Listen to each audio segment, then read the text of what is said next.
Dave should receive the Breakthrough of the Year award because he really has made breakthroughs.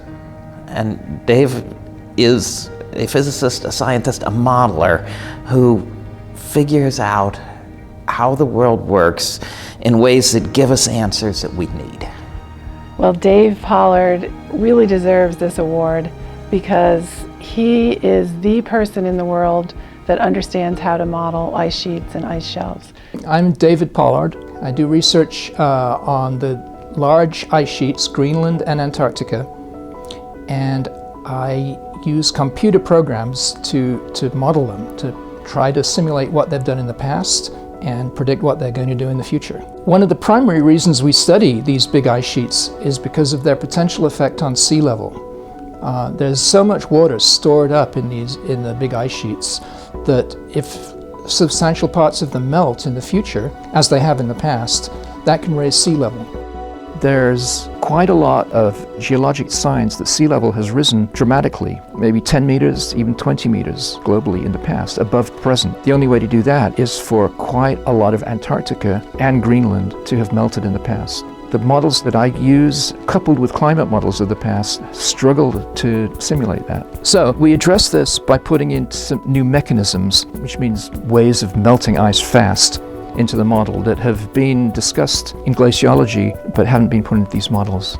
And we found that these mechanisms can cause large parts of East Antarctica to retreat in slightly warmer climates.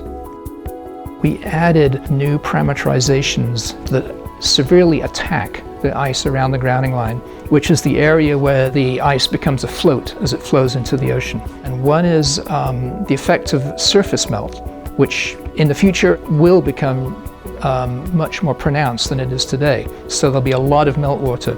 That'll seep down into cracks and melt and fracture the floating ice that's heavily crevassed. And then that could expose big ice cliffs. And if that's large enough, that'll just exceed the yield stress of ice. Just the strength of ice is finite, and it can only hold up so much cliff weight above it before it disintegrates. Getting the physics of the grounding zone right is a very important thing.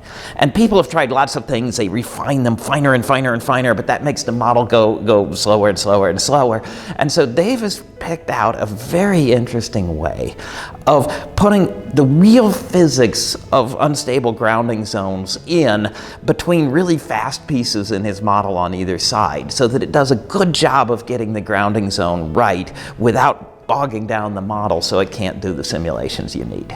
So a lot of the other more complex ice sheet models can only run for a few hundred years, whereas this three-dimensional model can run for thousands or tens of thousands of years quite quickly. Ice sheets are naturally long timescale phenomena, and they take thousands of years to change significantly.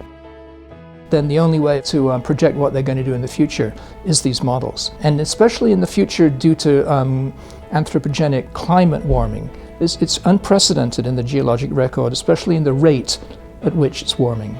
Similar warmings have happened, but much slower. It's an order of magnitude faster going on today. And the way that will affect the ice sheets, we only have models, really.